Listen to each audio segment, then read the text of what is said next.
आप सभी दर्शकों का स्वागत है AW न्यूज पर। करोड़ों हिंदू मजदूर सड़क पर पैदल और भूखे प्यासे मर रहे हैं। कहाँ गए हिंदुओं के ठेकेदार? भगवाधारी भी इनकी मदद करने क्यों नहीं आ रहे? अब हिंदू खतरे में नहीं है क्या? अब हिंदू ही नहीं बल्कि हिंदू का परिवार, हिंदू के बच्चे, हिंदू की नौकरी, हिंदू की जान भी खतरे में है। जिस देश के मजदूर हजारों किलोमीटर पैदल चलकर अपने घर जा रहे हो, वहाँ का प्रधानमंत्री आत्मनिर्भरता का भाषण दे, उससे क्या उम्मीद करोगे? आज समझ में आया हमारे पूर्वजों ने 70 साल तक बीजेपी को वोट क्यों नहीं दिया। क्योंकि वो जानते थे इनकी औकात देश चलाने की नहीं बल्कि हिंदू मुसलमान में दंगा कराने की है। मेरी बात याद रखना, हिंजड़ों से औलाद और बीजेपी से विकास की उम्मीद केवल आसाराम राम रहीम की गुफाओं में पैदा होने वाले अंधभक्त ही कर सकते हैं। तबाह होकर भी तबाही नहीं दिखती है, अंधभक्ति है जनाब, इसकी दवाई नहीं बिकती। धर्म को धंधे में मिला दिया जाए तो बड़ा फायदा है। किसान 50 रुपए लीटर गाय का दूध नहीं बेच पाता, रामदेव 90 रुपए लीटर गाय का मूत्र बेच लेता है। जिनको लगता है भाजपा समारोह की पार्टी ये सही है, क्योंकि सड़कों पर भूखे प्यासे रोते बिलखते मजदूर 90% दलित पिछड़े हैं। यही उनका मदद न मिल पाने का सबसे बड़ा कारण है। एक बात याद रखना, चाहे 16 मजदूर मरे चाहे 16,000 मजदूर मरे, सरकार पर कोई प्रभाव नहीं पड़ेगा, क्योंकि सरकार पूंजीपतियों की है, गरीबों की नहीं। बटन दबाकर उंगली में स्याही देखकर खुश होना ही लोकतंत्र नहीं है।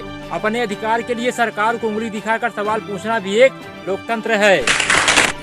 रेलवे बिकेगा, एयर इंडिया बिकेगा, बिकेगा देश का कोना कोना।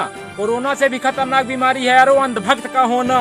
हिंदुस्तान में धर्म के नाम पर खून सबका खोल जाता है। बात जब गरीब, किसान, बेरोजगार, मजदूर की होती है तो सबका खून पानी बन जाता है।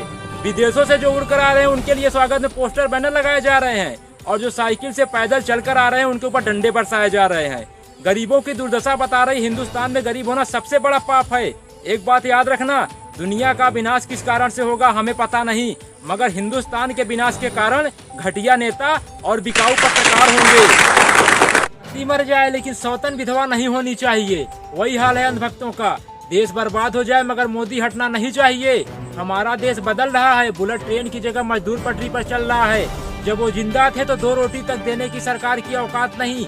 आज मरने के बाद 5 लाख का मुआवजा कौन खाएगा? घर से निकले थे सपना पूरा करने के लिए, किसको पता था घर जाना भी सपना बन जाएगा। जब गरीब मजदूरों को पैदल सड़क हादसों में कुचल कर मरना ही है तो PM केयर फंड में मिला दान किस काम का? जो सरकार गरीब मजदूरों को घर तक पहुंचाने का ट्रेन का किराया तक ना दे सकी, वो 20 लाख करोड़ का पैकेज क्या देगी? एक बात याद रखना, बिखरेंगे जमी पर तो रमक छोड़ जाएंगे, बिखरेंगे जमी पर तो रमक छोड़ जाएंगे। गरीब है तो क्या हुआ, मरने के बाद भी गरीबी वाली महक छोड़ जाएंगे।